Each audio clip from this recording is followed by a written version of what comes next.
Welcome to Start to Finish Motherhood, a podcast for those thinking or already single mothers by choice, just looking for practical advice for navigating life's relationships. When you decide to have children on your own, it doesn't mean that you're completely alone. I'm Aisha Jenkins, and I'm partnering with you every step of your journey. Woo! Life with two children has been quite the adventure. So, having a second child has been one of my best life decisions ever. I love parenting each child, and they are very different people. They have very different needs, and they make me a better person and a more empathetic person. I tell them my oldest started my family. My oldest made me a mom, and my youngest completed our family. And it's amazing how you speak life into the children, right? And so they parrot that back to me, and they are so proud of their independent, unique roles in the family. And I love it. I look back on the times where it was just me and Noelle, and I loved sharing my pregnancy with her. To this day, she tells her sister how she would kick her from within my belly. And, so she has vivid memories of the time when mommy was pregnant and the time when mommy went in for delivery. So it's funny now that is at an age that Camille is at the age that Noelle was when this episode was recorded. And they had the same developmental needs for that age. So at 6 years old, they were pushing up against boundaries. 6 years old, at 6 years old, they are pushing up against boundaries. Both Noelle and Camille are pushing up against those boundaries. At 6, they're still cuddly. So I still get to snuggle Camille all the time. Noelle is not as cuddly and not cuddly all the time, but I do cherish the moment she snuggles in my bed or she lets me hug her and kiss her cheeks. So fast forward, I suspect Noelle being the oldest, she's moving into kind of like those tween ages, and she's a little bit shy. She's a little bit more reserved. I have to speak more life into her, more strength into her, and more confidence into her. So a lot more validating what she already knows about herself and just loving on her. And so I letting her know that while I am giving her independence, I'm still here. I still love her unconditionally. We bump heads. And so I know that there are times where she's just like, Mommy, you're so overbearing. And there are times where I'm just like, oh, child, what are you doing? So, yeah, I still give more hugs than I yell because having to be a mom, I have to balance being that softness that they need to feel secure and being a disciplinarian. And so sometimes it can feel counterintuitive to me. And so, when I have to yell and say, I need you to do this right now. They both look shaken and jarred, right? And so that makes me sad, and I immediately want to put my arms around them, but I can't undermine myself in that moment because I need them to really understand that when I said something in that moment, I need them to actually do the thing that I asked them to do. So that's where we are. We have our moments, we have our explosions. I think we're learning and internalizing the mindfulness practice of deep breathing. When we need time away, we take time away. We're all three really good at articulating our feelings and our needs. Camille will sometimes say, Mommy, I'm not excited about going to school on Monday. Or Noelle will say, Mommy, stop doing that because you don't like it when I do that. And I think, like somebody said in one of the episodes, parenting the child in front of you, is that you have to kind of let them push back against you as that flexible boundary so that they understand that they can push back. You're going to love them anyway. You're going to talk them through. Where we are now in terms of conception stories with a 6-year old and an 11-year old, we are having more concrete conversations about each child's conception story.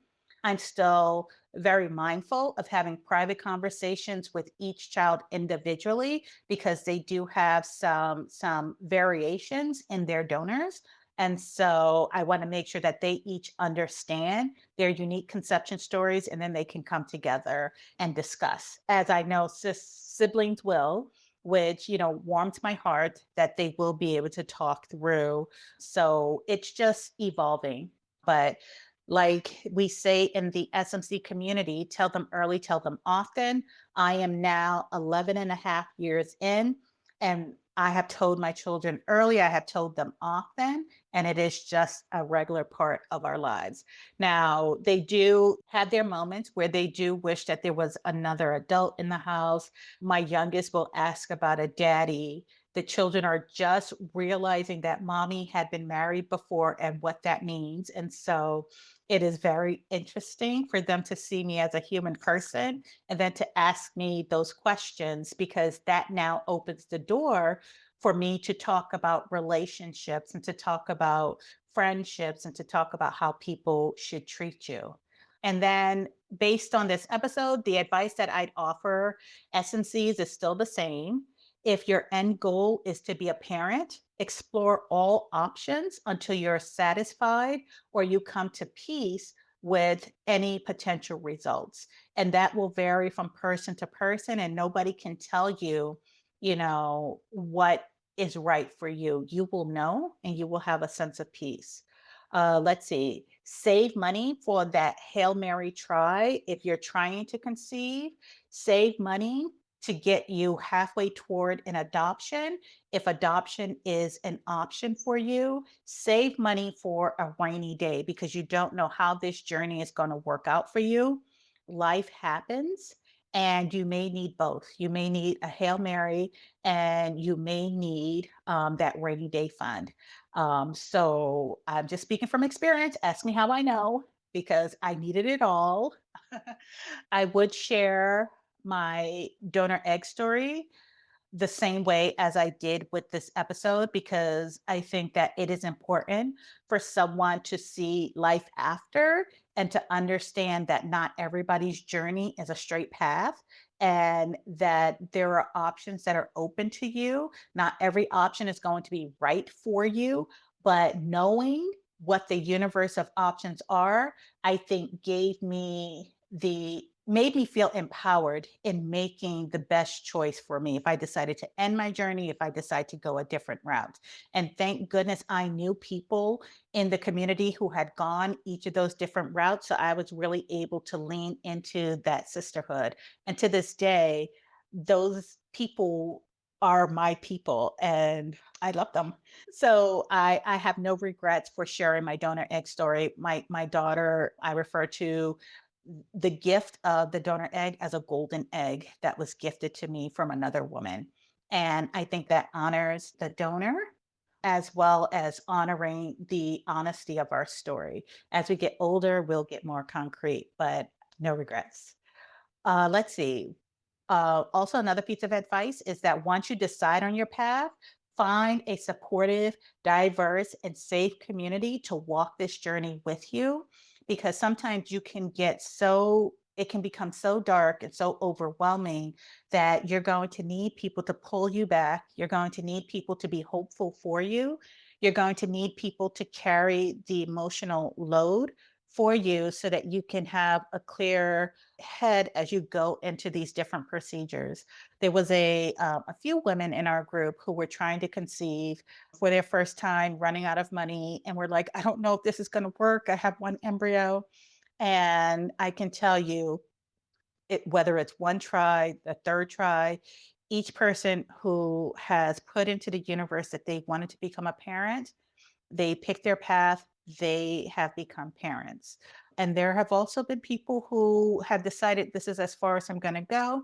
And I've chosen now another path in life. And I still am friends with all of those people. Let's see. And as you can tell, if you have community, you have opportunities to make some really good friends along the way. I have some people who will be lifelong friends, who our children will grow up together or will vacation together. And I feel truly honored and blessed to have that community, but also to witness other people's journeys. It makes me feel happy. Okay. So now let's get into the details of this oldie but goodie. Well, first, I didn't start out wanting to. I thought I would be pretty much one and done once I had my first child. But when my daughter was about 4 months old, I knew that I wanted a second child. I had just fallen so much in love, and she was such a cuddly little easygoing baby. And so at that point, I bought more vials of my donor sperm. And then I planned on weaning in anticipation of starting for my second after my daughter's first birthday. So I knew that I would start weaning at 6 months because it gives the body enough time to recover and hormones rebalance in preparation for another pregnancy. And so my desire for a second child only grew as my daughter grew, and I became her chief playmate. And in my head, I knew that, yeah, I can't do this forever. And so I knew I was not just built to be a sole playmate for a child. Like when I envisioned motherhood, I envisioned reading the storybooks, playing with the dolls when the baby was bigger. But I still didn't feel that our family was complete. And so I knew that I was ready to dive right back in. I'm really big on planning and having real honest heart-to-heart conversations with myself. And so when I was considering having a second baby, I actually had to sit down and see if I could afford 2 in daycare, right? Because that's a big chunk of the reality. Once the baby is here, you're going to have to be able to cover all of your other expenses on top of daycare. And daycare is pretty expensive in my part of the country. And so I had that heart to heart. I looked at my budget. I looked to see what I could move around.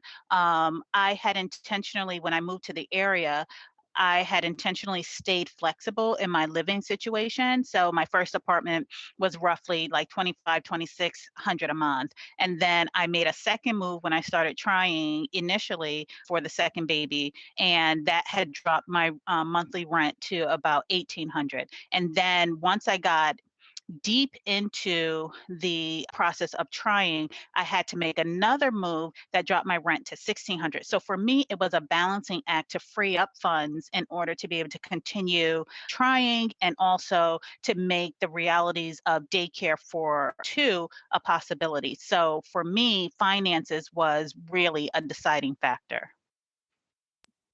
Because I was traveling to try for my second to a different state for a fertility clinic, I had to rely on my entire village to make sure that my big girl got picked up for daycare, that I had backup arrangements in case I could not make it back in time. So anyone who knows my story, you know what I'm about to get into, and I am going to get up until a certain point and then pause the conversation because we will straddle into my daughter's story. So when I tried for my first and I delivered at 38 and had no problem, it was easy peasy. But for my second pregnancy, I also assumed that it was going to be easy peasy. I was 39 at the time. I was healthy. I had good egg reserves. Anytime a fertility doctor saw those numbers, they were like, oh, yeah, great. This should be a walk in the park.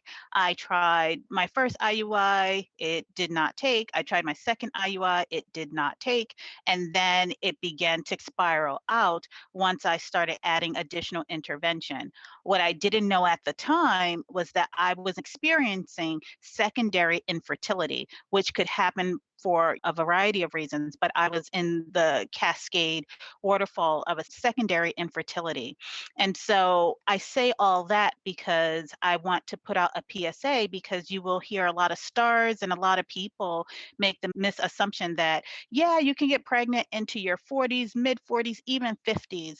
And while those unicorns do exist, and I chuckle because there are quite a few unicorns in our Black SMC community, but it is fairly rare for a woman to get pregnant after 42, 43, using her own eggs without a lot of hardship. And I had reached the point where I had experienced hardship using my own eggs and at the time my own embryos. And so I made the decision to stop the pain, end the hurt, and I moved to donor egg.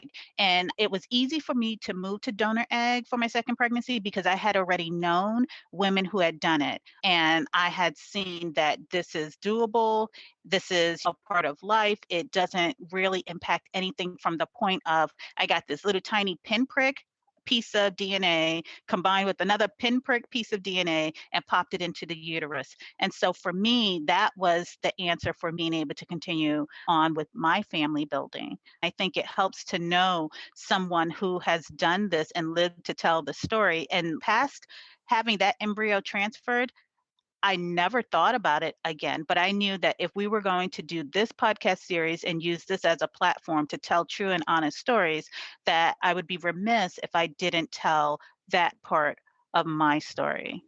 So in my house, I would say we just started getting into jealousy, and it's a comment here or it's a comment there. So it's not an ongoing, recurrent thing that we deal with. But my oldest daughter has said a few times, like, why does the baby get so much attention? So it is usually jealousy cast onto the baby. And I have to just keep explaining to her that I can't reason with the baby. Like she doesn't understand, whereas my 6-year old does. But what I've started doing to balance the equation is pointing out the big and the fun things that my big girl can do that the baby can't. And so since we're in this whole pandemic schooling situation and I have my big girl home with me on Fridays, what I do is we do donut Fridays, right? And so she gets to randomly pick donuts from the donut shop and she gets to have her donut. She gets to have her special time with mom. I do more snuggles at night and just hugging and snuggling on her and carrying her sometimes so that she feels the baby. And yeah, so that's how I handle that. But by and large, we don't have a whole lot of the major jealousy issues that some people might experience. Keeping in perspective where they are developmentally. It's traumatic every morning. Every morning it is trying to get the kids up. So one of the things we do our bathing at night. And so mornings are just like really scaled back, wash your face, brush your teeth, get dressed.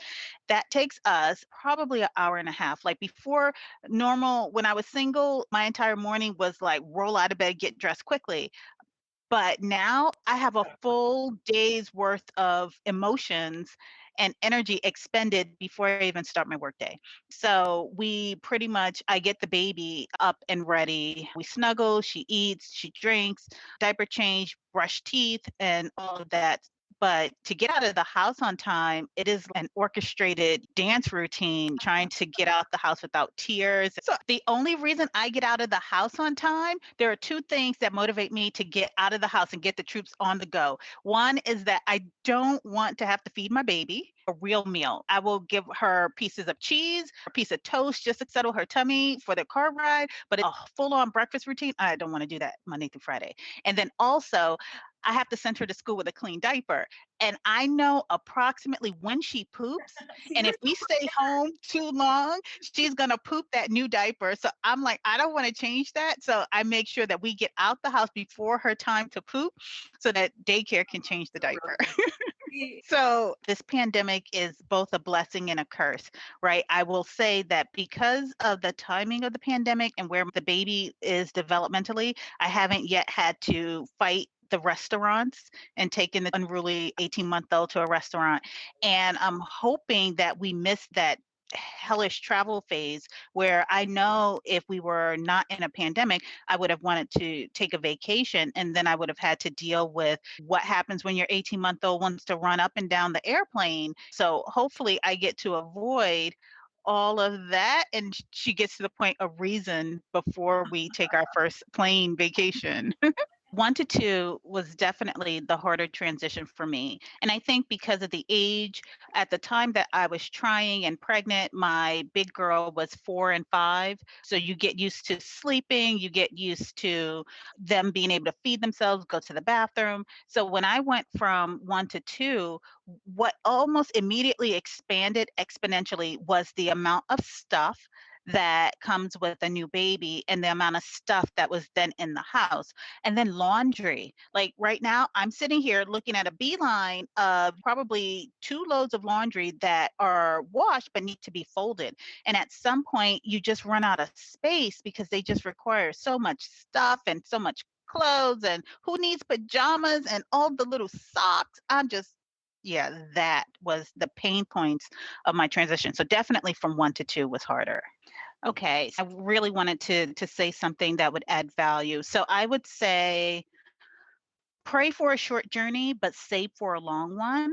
And then in those savings, put aside an extra stash of money for a Hail Mary pass, just in case you get to the end of the line and you're just like, I'm just gonna throw everything and the kitchen sink at this. This is my last try. It's my last gasp of breath. And so save for that particular rainy and stormy day. For me, it was considering donor eggs, and so I had to make sure that donor egg was still in reach for me. I didn't have to have all of the money, but I needed it to be in reach. I needed to be like 75% there.